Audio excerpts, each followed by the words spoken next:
ইসরায়েলিদের হাতে আটকের পর মুক্ত বাংলাদেশি প্রখ্যাত আলোকচিত্রী ও মানবাধিকার কর্মী শহীদুল আলম দেশে ফিরেছেন।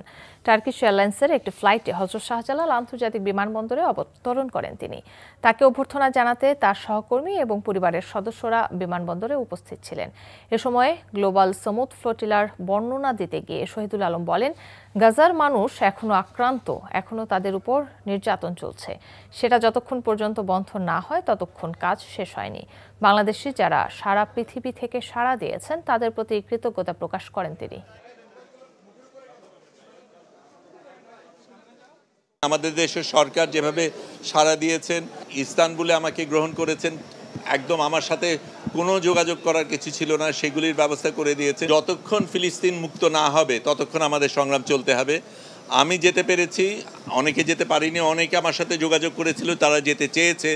আমি মনে করি আরও হাজার এরকম ফ্লোটিলা যাওয়ার দরকার।